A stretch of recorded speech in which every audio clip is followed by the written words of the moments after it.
Hello and welcome to the Leaders Council podcast with me, Scott Challoner. This podcast, just like the Leaders Council itself, is all about recognising and celebrating the people who keep this country running.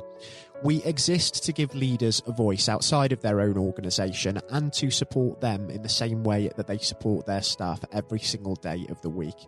Now, if you are in a leadership position yourself and would like to have your voice heard on the national stage, then please do go to leaderscouncil.co.uk/apply. Now, joining me on today's show on what is a cloudy spring morning here in the capital is Bankim Chandra. Bankim is the CEO and Managing Director of DotSquares, a well-established IT implementer and enabler based in the UK, US, Australia and India. Bankim, very warm welcome to you today. Thank you so much for joining us on the show. Good morning, Scott. How are you? Doing really well, thank you, Bankim. It's not been the nicest weather for it over the course of the last few weeks. We're into the spring, but we haven't really seen much sign of it. And, of course, it's not the first time that you joined us on the show either. You joined us around about a year ago in the early weeks of the lockdown, talking about sort of the initial impacts of the COVID situation. Now, 14 months down the line, we're still in the grip of that global pandemic. So I think we should start by addressing the elephant in the room and just talk a little bit about how the pandemic at large has affected you and your business since the last time we spoke. Scott, I have been in the business for almost 2 decades. And I would say the last 1.5, 2 years have been the most challenging one, right? Almost on a daily, weekly basis as a leader of a company where we've got just over 800 people all over the world. One of the biggest challenges for me is to motivate people on a daily, weekly basis, and depending on how each country is doing in the world, because we all have been in different phases and cycles of this virus, and how do you motivate others when your own country, for example, where you are living is doing better in terms of virus than the other, and when you see your colleagues, their country is much more opened up, they can go to the offices, and you're in lockdown. So one of the most challenging things for me in my leadership role has been how the CEO should act and keep everyone balanced and sort of give them hope. Yes, it's a temporary period, and we will pass through it. And we have done various things. We have done yoga sessions. We have done fun sessions. We have done weekly huddles. And then as those were going so well, then we started doing virtual sessions with our clients, inviting them as well, and especially on a Friday afternoon, that yes, it has been a great week for all of us. We have done well, and weekend is coming, and we have to spend more time with our families, as if we haven't done enough already during the week. So business-wise, I personally feel there's a big market shift which has happened in last 2 years. Industries which were thriving before pandemic, like travel technology, of course, impacted big time. And many financial products which were doing before well, but now new fintech industry is being reborn, especially in London. I feel a new kind of investment is coming into the market. So, and we have seen that shift within our client base as well. But DotSquares, we've always believed in working as per the requirements of the clients, changing ourselves as per the needs of the clients, and trying to make their project successful. One of our forte is working with startups, how to make the startup successful as a scale-up and take them to the next level of an enterprise organization. And using various tools which are available in the market, using various technologies like CRM system, where their salespeople are working remotely. So trying to bring them on to the same platform, using the same central database, and then enabling their business to be more efficient. And same applies with ERP systems, where logistically you have to be so efficient technology-wise to again give that extra strength and extra edge to your business than your competitor. And technology-wise, we have grown a lot in those fields, those areas to take our company forward and take our client forward as well. Does that help, Scotland? It does, for sure. And I think you're very, very right in the sense that the role of technology in the workplace, in the way that we do business, is only going to be greater as a result of the pandemic. It's sort of accelerated that automation. And given what DotSquare's involved in, of course, IT solutions, web implementation, it's an exciting time for your business, isn't it? And there's going to be a lot of opportunities going forward. Yes, a lot of opportunities. And what we have done is where we have seen what technologies are going to be much more used in future, like cloud and AWS. So we have retrained our staff members into those technologies, given them exposure onto those technologies so that we can be ready when those kind of projects come in more. We've given a lot of free webinars where the technology is moving, where the existing technologies can help your systems, which has again given us a good credibility within the market. Yes, so they are giving free information, they're giving consultancy, they're advising people how, for example, social media can help you, how SEO can help you, how PPC can help taking the business forward. And of course, one of the industries which has grown a lot is delivery of food and products, e-commerce. So we have developed our own products around them, taken them to the next level, and kept them as competitive as possible, so that a small business owner, small takeaway, can use those kind of solutions like takeaway apps or e-commerce packages from us and make them more digitalized. And previously, a small shop owner wouldn't be able to afford having those kind of technical solutions, and that's where we are trying to do and make that difference to those SMEs. And just reflecting on sort of the last 14 months as a whole, you've already talked about how you've had that challenge of motivating people from a distance, making sure people are on top of their mental health, and that's something that you've relished and really sort of you carried that task out to the maximum and keeping everybody motivated, let's say. So for the experience that you've had, in the sense that you've risen to that challenge, the business itself has an exciting future to look forward to because of the opportunities that are there in the marketplace. Do you think that even though COVID has been a challenging and tragic time for a lot of people, that you're coming out of this stronger, both as a business leader and as a business at large? Definitely. Much stronger. All our staff members are much more closer to each other before.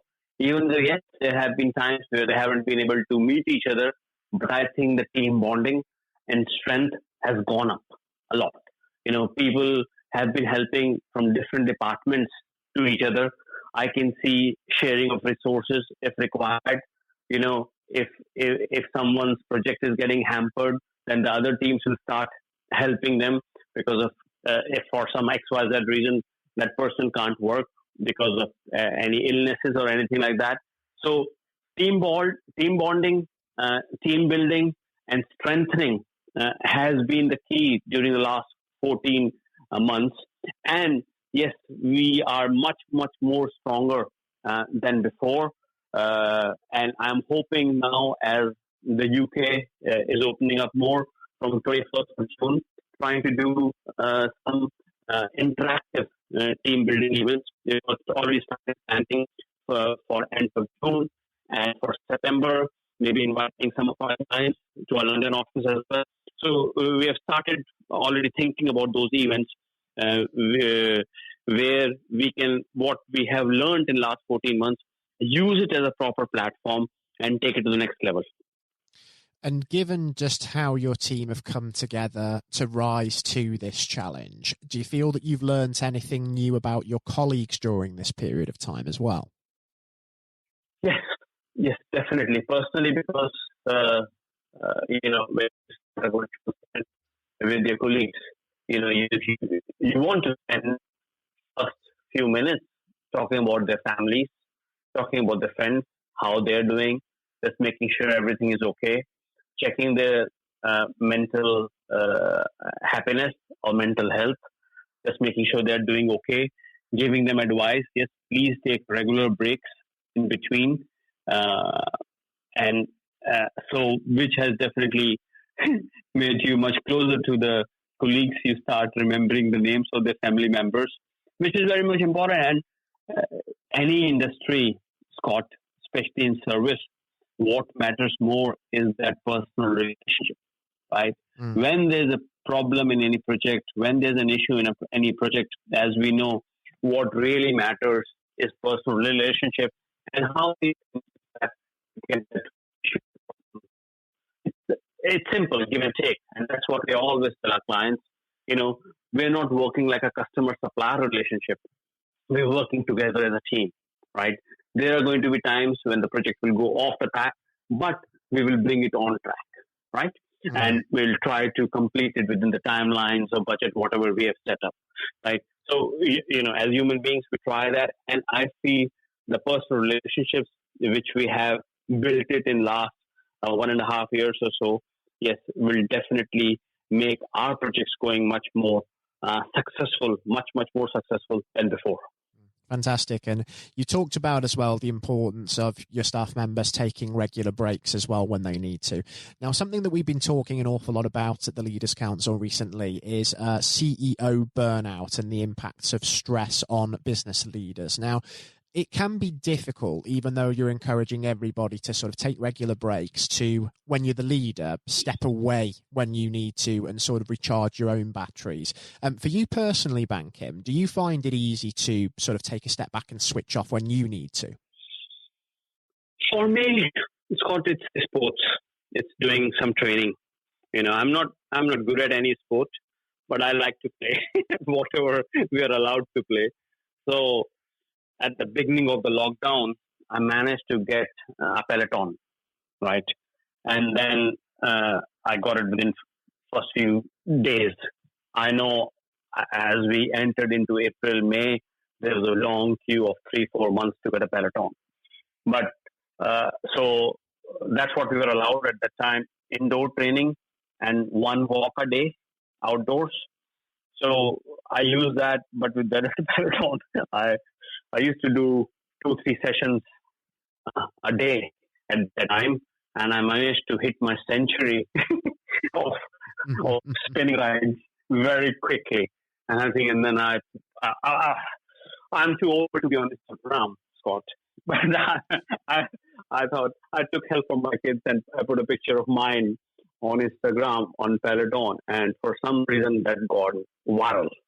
Peloton contacted me, can we use this picture? And then, and so for me, going back to your original question, for CEOs or for anyone in the leadership role, or for anyone really, it has been a difficult time anyway for everyone.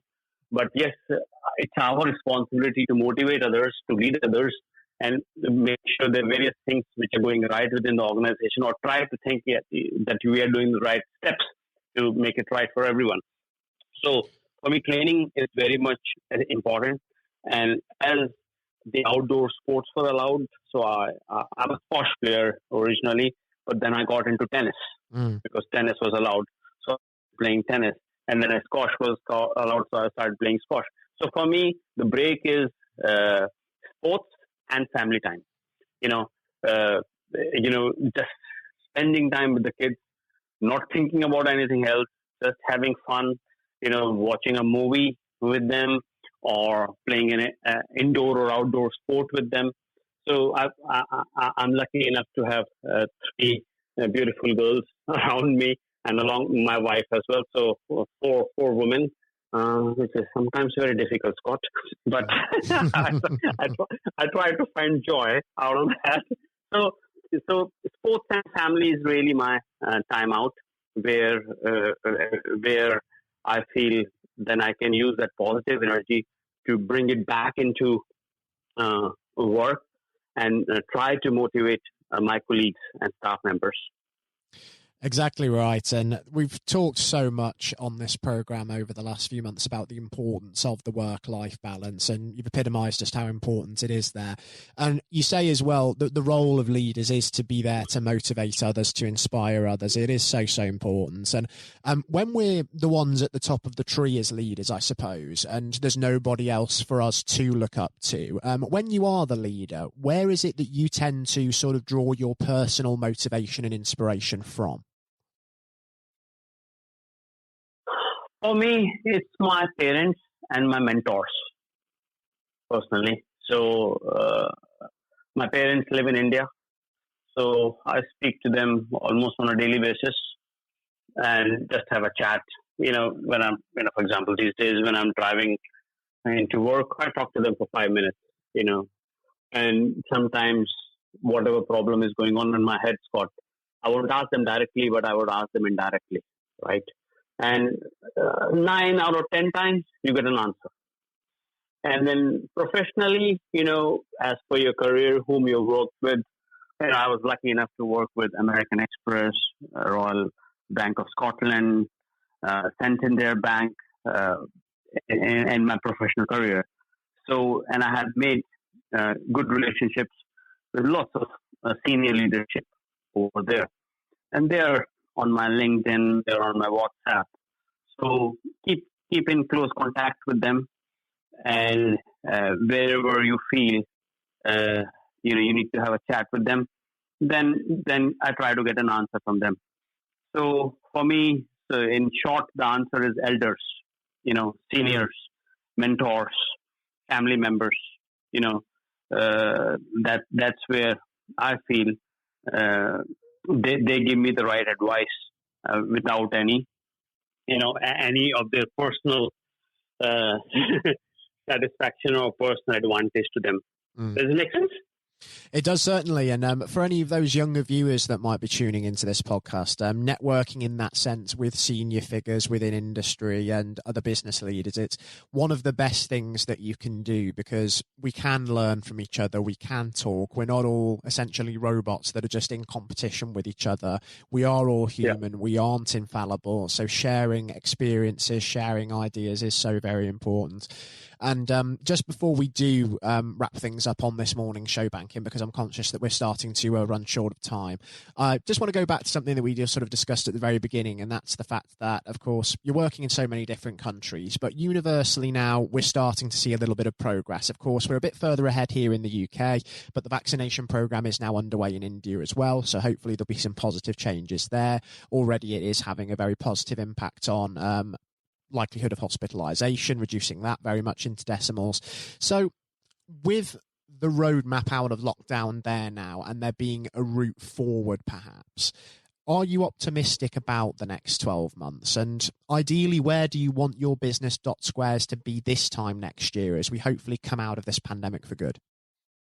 I personally feel, yes, scientifically, the solution which has been given to end this pandemic is vaccines, right? And as you rightly said, of course, UK is way more ahead. The US is way more ahead than the rest of the world. But at the same time, yes, the rest of the world is catching up. And yes, I personally feel vaccination in next 12 months all over the world should bring us as close as possible to the pre-COVID times. So I personally feel, yes, it is getting there. For example, bigger companies, bigger countries like India, it will take a lot longer. But at the same time, not all the areas need to be vaccinated initially, because there are lots of villages, provinces where people don't travel that much, so they are at their places. And whereas big cities, there's a lot more movement. So I think those big cities should be targeted first.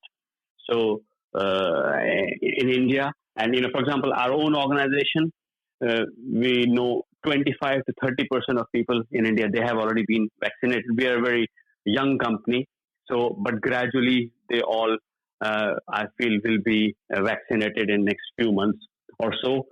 At the moment, India is in lockdown, but we are hoping within next few weeks or so, lockdown measures will be eased up. and they'll start coming into the offices as well over there. Yeah, so hopefully we do start to see some real progress in not just, of course, the UK economy, but the economy of the wider world as well. And we start to see businesses all over the globe returning to some form of normality. Bankim, I have to say it's been a real pleasure and a real eye-opening experience welcoming you onto the show. And given that, again, we can't quite be too sure what state sort of the global economy is going to look like in a year's time, I think it would be great again to catch up and have you back on the programme for a third occasion just to see what has changed since this discussion that we've had and see as well where the business is at as well and how you've been excelling over the next few months.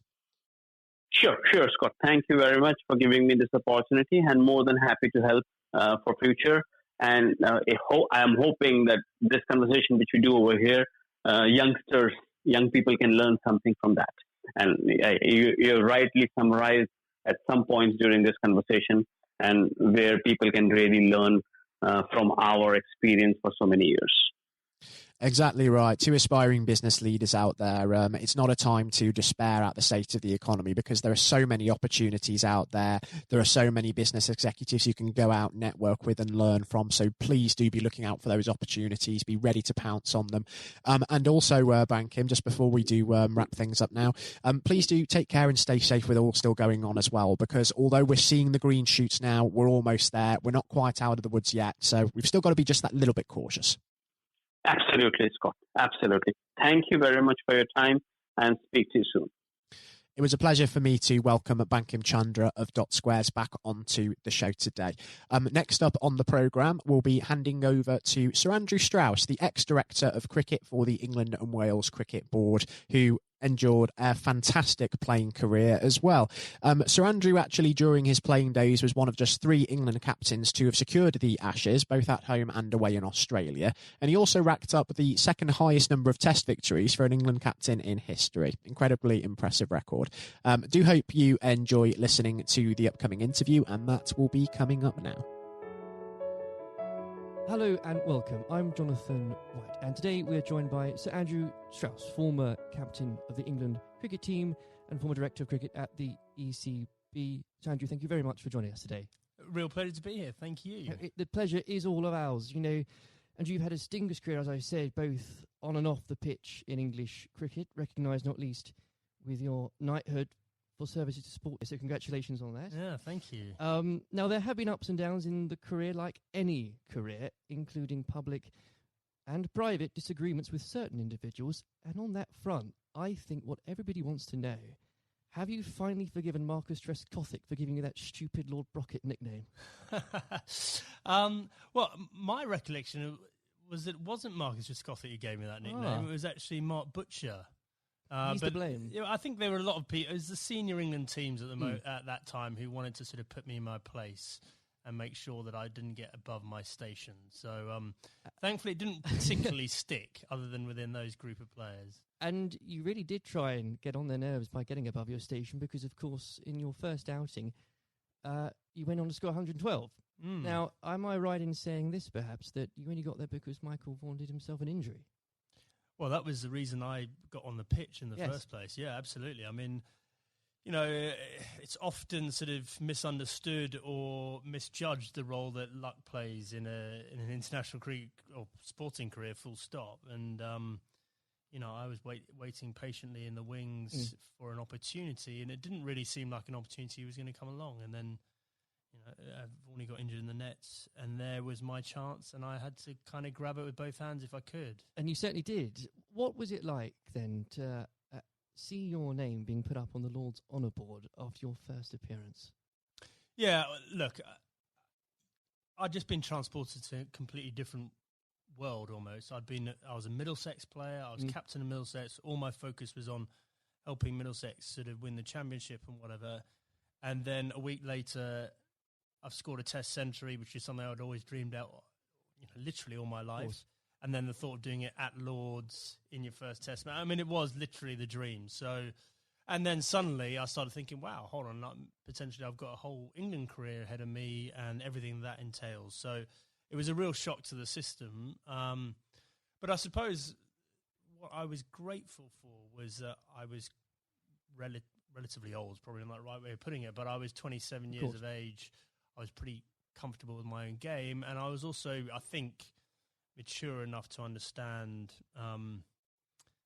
that this was a great opportunity for me, but not to get carried away with it, which is unfortunately what happens with a lot of younger players. Without a doubt. And I think in those early years of your career, it's so important, I think you'd agree, especially when you're learning from other more experienced people. And this can be true of any field, whether it's sports or politics or business, to have somebody there that you can rely on or look up to for guidance.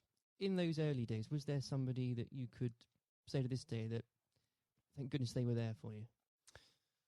Well, I think in preparing me for international cricket, Justin Langer was a massive source of advice for me. So he was captain of Middlesex a couple of years beforehand and really helped me understand what I needed to do to get there. But then I think on the day-to-day basis, my wife Ruth played a huge role, just in terms of, because I think there is that real danger that you get carried away with it and you think international sport in that goldfish bowl that, you're more important than you were previously, or that whole world is the real world. And obviously all we know is that the real world, nothing's changed other than other people's perception of you. And you need that grounding.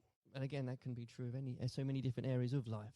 I think so, yeah. I mean, very easy to get caught up in it and end up doing different things, being with different people, sort of trying to enjoy everything that goes with international cricket rather than focusing on the actual international cricket. And itself. In those early days, Andrew, there were lots of examples where you could have got carried away because that team accomplished so much. I think for a lot of people, the 2005 Ashes series is one of the greatest sporting moments of this country's history. Now, we could chat for hours about that, but I know I wouldn't be allowed to, and you've got other places to be, so we can't do that. But if I may, I would love to ask what your highlight was personally for that, but perhaps more importantly, as a team, how were you able as a group to deal with the pressure no doubt you were feeling? Yeah, well, the pressure is like nothing else that I experienced before or after, because, I think it's easy to forget how much of a holy grail the Ashes was back then. We hadn't won it for so long, and it seemed like we'd come up against these invincible Australian teams year after year. So, the closer we got to it, the harder it became. I remember Ashley Giles walking into the dressing room for I think it was in the final day of the series, and I looked at him and he looked absolutely terrible, like just white of a sheet, grey. He looked like aged about 5 years. I went, God, Charlie, you're not looking too good. And he went, yeah, it's not surprising. I haven't slept for 8 weeks. And I went, well, join the club. And I think we'd all been sort of living this behind our own closed doors. And it's just an extraordinary thing. And without doubt, the highlight was, number one, drawing that game at the Oval to make sure we won the Ashes, but also the day after, that open-top bus parade around London, and to understand that we'd broken out of the cricket bubble, that just general sports fans or just people that were interested in seeing England win at something were all engaged and completely besotted by the whole thing. I think that's such a key point, Andrew, because there were so many people back in 2005 that may have not even given cricket a second glance, and it put a whole new generation, especially of children, school kids, into loving that sport. And so beyond the actual competition itself, what a fantastic thing to be able to say was accomplished for absolutely. Everything you say there is absolutely right. Like we just sort of opened the doors of cricket to a whole new generation. But probably more importantly, it was the one and only time in my life that I got papped outside a nightclub that night when we were celebrating. I felt like I'd really arrived as a celebrity. Yes. It only happened for that one night, unfortunately. But I did ask for a highlight, and if you didn't perhaps give a specific one on the pitch, so I would suggest perhaps that catch at Trent Bridge. No. I mean, the catch at Trent Bridge was, you see a ball, you stick out your hand and it goes in. I think my personal highlight was I scored 100 in that fifth test match under real pressure. And that was one that, that wasn't a moment. That was a number of hours, and I had to dig pretty deep to do that. Now, obviously, not that long later, and you were lucky enough and privileged, I'm sure, no doubt, to serve as captain. And whether you like it or not, you become the focal point of criticism. You were looked on, up to, and relied upon to be strong, especially when the going gets tough. You become a leader in many senses of the word. During your time as captain, what qualities does one require to fulfill that role? Well, a fair amount of resilience for starters. You know, you're absolutely right. I remember when I got the role, it did feel like the biggest sort of poison chalice of all time, and Yes. sort of a litany of England captains had sort of been churned up by the job prior to me taking over. So there was that sort of realization this is going to be a tough thing to do, and you're going to have to dig pretty deep. But I think actually the most important thing was sort of just pushing all that noise to one side and just clarifying, okay, if I'm going to do this job, what is it that we really want to achieve out of this? And so suddenly that becomes a bit more exciting and a bit more enticing, the idea of, well, we can do something that's never been done before here, and I've got the opportunity to play my part in that. So, I think that was a big part of it for me. I think a lot of those qualities around leadership, I don't think you have them until you're in that situation. Absolutely. And it's very hard to prepare yourself properly for those sort of situations. And when managing a team, you're required to manage, of course, what some people could call big personalities. Others could use different, shorter words. How poisonous can it be, when players, and indeed, and this applies again to so many different areas of life, when individuals think they are perhaps more important than a team? Well, I think probably worth broadening out that a bit. Let's. I think there are all sorts of different people that you have to sort of contend with in a team environment, and the job of the leadership or the management is to try and sort of gel them all together and get them bought into what you're trying to do and whatever. So, there are some people that are a bit more self-absorbed. There's some people that are slightly more maverick in the way they view the world. There's some people that are very quiet. There's some people that are, perhaps very worried about what might go wrong. And so you've got to try and understand all these people individually and try and get the best out of them. But there was definitely a line there for me in terms of embracing difference up to the point where someone following their agenda was going in a completely different path from the team's agenda. And, if and when that happens, that should be a problem for a leadership. And if it isn't a problem, then you're not doing your job properly. Absolutely. And with all that in mind, actually, and perhaps this is a bit of a mean question, but what advice would you give to others in a similar position, leading a team, being looked up to? What would be the key advice you'd give to them, and that you couldn't really do without it? Just generally about leading a team? I think so, yes. Okay, number one thing about leadership, I'm absolutely certain about this, is that the people you're leading need to know that you care about them. And if they genuinely believe you've got their best interests at heart, they will forgive all sorts of other inadequacies you might have, and I definitely had many, because they'll know your heart's in the right place, and they'll feel comforted. There'll be a degree of sort of psychological safety or whatever you might term to make sure that the team comes together when the going gets tough. If they genuinely don't believe you care about them and you're in it for yourself, doesn't matter how charismatic you might be. It doesn't matter, how gregarious and how impressive you might be as a person. They will be wary of you, and they will start looking after their own interests very quickly. Now, in 2015, obviously, you were appointed as director of cricket at the ECB. You took some pretty major steps early on. You brought in Trevor Bayliss as coach, was brought in. You put a much greater emphasis on limited overs cricket. Now, in the abstract, what had you identified that needed to be changed for English cricket?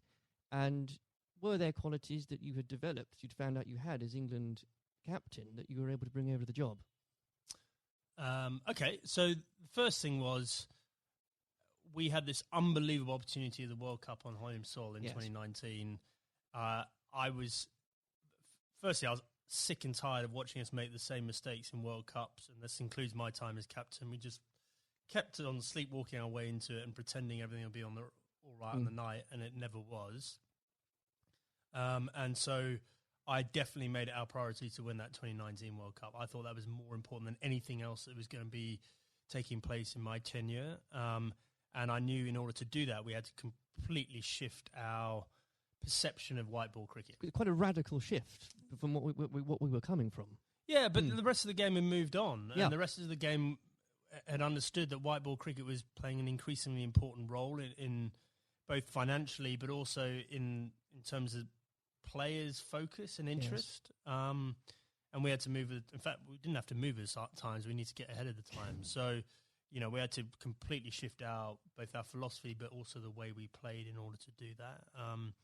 And I was very lucky having both Trevor Bayliss and Owen Morgan, who were prepared to sort of role model that and lead that through. And the second part of your question around what had the England captaincy sort of done to prepare me for the role, I think I was comfortable leading. I knew the environment. I knew what I was getting myself into. And in the early days, I could leverage some of the relationships that I had with the players. But actually, I found it a very different challenge because you are so far removed from what's going on the ground. Right. And so, you're relying on other people to have to buy into what you want to happen and then do it themselves. And often, in different time zones in different parts of the world. So that was a very new experience for me. Well, I think the strategy paid off, and I don't know about you, but when watching that World Cup final again, as so many people did in this country, it's once again inspired another generation of especially school kids who, again, might not have given cricket a second look, who have now become avid cricket fans. I know of some, and what a wonderful thing that must be. Yeah, it was an incredible day, wasn't it? I mean, I think in our vision, like when we're talking about the opportunity of winning the 2019 World Cup, I had this vision in my mind of Lords on a sunny day and a close finish and the incredible kind of, emotion that went with it. No one could have dreamt how it played out. I've never seen anything. I've never seen a game of cricket like that in my whole life, and for it to be the World Cup final was quite extraordinary. I know some fantastically avid cricket fans who were Googling there and then what exactly the rules became, because so was I, actually, yeah. Absolutely. Now, Andrew, in your wife's memory, you established the Ruth Strauss Foundation last year. In doing so, whether you'd admit it or not, yourself and the foundation has become an inspiration to thousands, husbands and wives, mothers and fathers, sons and daughters. Please do take some time, if you wouldn't mind, and to explain to the listeners the work the foundation does and what it's been like to lead a project like that. Yeah, thanks. Well, look, I mean, we obviously had a very tough journey as a family. First of all, Ruth being diagnosed. Ruth was someone that was always well. You'd never think she was going to be someone that was sort of laid down by cancer. And for us to find out that she had lung cancer was extraordinary. She'd never smoked a cigarette in her life. And I think we all had this perception of lung cancer being a smoker's disease. Absolutely. And so just having gone through the experience and obviously some very low times and us coming to terms with the fact that Ruth had stage 4 cancer and she was going to die, we learnt a lot in that process. And thankfully we had time for me to speak to Ruth before she died about legacy and what we could do to make something positive come out of this experience we'd all been through. And so after she died in December 2018, I came back and launched a foundation with two focuses. Number one, to fund research into these rare forms of lung cancer. These are the non-smoking lung cancers. 5,000 to 7,000 people each year in this country are diagnosed with these. No one knows why they're getting them, but they're on the increase, and it's young women that are affected more than men. Extraordinary numbers. Yeah, I mean, in the list of top 10 cancers, it's number 8. Rare forms of lung cancer, number 8. So it's not really rare. It's probably a misnomer, but it's, we're really lacking in funding and understanding. And then the second element, and probably this is in some ways more pressing, is to help cancer, anyone who's got cancer who has an incurable diagnosis, to help them and their families prepare themselves for death. And so in order to do that, we need to be able to find ways of them having open conversations with each other, because if you do this well, it should help the bereavement afterwards if you're well prepared for it. It's not something people like to do. I was very lucky that Ruth wanted to do it. But also we have to have that debate about the taboo of death and, effectively how uncomfortable we are talking about it, and certainly how bad we are preparing for it. If you think for a moment about antenatal classes before you have your baby, like how we're preparing you for how your life's going to change, and we do nothing around death, even though we're all going to experience it in one way, shape, or form. And I think as a society we need to be better than that. We've come a long way in so many different areas, and especially around mental health. And we can do better about death. There's no doubt about it. Well, I think the foundation is leading the way in breaking taboos on that front, because they need to be broken. I know the foundation is going out some events there, so if you could tell us about some of those, that would be... Yeah, so we've got a couple of big ones. So the Westminster Mile, which is a very inclusive... If you're think about a marathon, but just think about just doing a mile of a marathon rather than 26. Sounds ideal. So we've got grandparents, we've got little kids, we've got people pushing prams, so that we're going to get as many people as possible to play their part in that and raise some funds. We've got the Red for Ruth Day at Lord's again, so that was an incredible day for us. Whether you were there or not, especially if you were there, I mean to say, but whether it was the photos in the papers the next day, what an I think it was the 15th of April, wasn't it? What an extraordinary day, and what an overwhelming day that must have been for you. Yeah, absolutely. Well, I mean, an Ashes Test match is a big day anyway, yes. And then for us to have that extra element of the Red for Ruth Day, and to see the wave of support, myself and the boys were incredibly profoundly affected by that in a good way. We felt so much love and support there. And then the foundation is directly benefited hugely by the funds raised. And we want to take it up again here and make it more of a community thing, not just the day at Lord's. I even saw some of the stuffiest members of the MCC, Andrew, wearing red. So what an extraordinary thing. Yeah, well, a lot of them wear red trousers anyway, I think. But absolutely. They were right behind us. And, we really want that to be something that's embedded in the English summer, just like the McGrath Foundation Days yes. in Sydney in Australia. Well, it's been a complete inspiration, and I very much hope we can talk about that perhaps late in a few months as well. Absolutely. Before we go, as I'm conscious of the time, it's also an exciting year for domestic cricket, not least because of the introduction of the 100, not without its critics, though I should. Andrew, I know you're a big proponent of it. The Blast has clearly shown that the short form of the game has brought cricket to a new and growing audience, exciting games. What do you say to those that ask, why do we need the 100 as well? So the 100 is the most important step forward in domestic cricket in this country ever. And the reason for that is that increasingly, there's two things. First of all, we need to break out of the cricket bubble. So the Blast followers tend to be the same people that follow other cricket. Right. And therefore, that's a small audience and potentially a declining one over time, even though the Blast sales are increasing. We need to break out of that and try and get more general sports fans into cricket. But more importantly, just the way the tournament's set up, and it's one game a day over a 6-week period, broadcasters will pay money for that. And therefore, what we're trying to do is reduce our reliance on international cricket paying all the bills. If you think about Test cricket and some of the issues around the world, we just can't rely on that money coming in to fund the game. So we need to find another way of doing that. I just think it's going to be an incredible success. I'm so excited about it. I know there are people that are worried about it, but in 2 or 3 years' time, we're going to have our own short form tournament that will rival the Big Bash, and we'll be moving towards the IPL. And those are two enormous events out there, and we can have our own version of that ourselves. I can feel your enthusiasm for it. As an Essex fan, I'm still stumped as to. I think I'm going to have to choose between either supporting a team based at the Oval or a team based at Lords. I'll get over that, but I'll have to do it. Well, surely it's got to be the Lords one, right? Of course. Yeah. Sanjay, it's been an absolute pleasure discussing that and everything else with you today. Thank you very much. Cheers. This has been the Leaders Council podcast. Thank you for celebrating excellence in leadership with us. I've been your host, Scott Challoner. Until next time, goodbye. Thank you for listening to our podcast.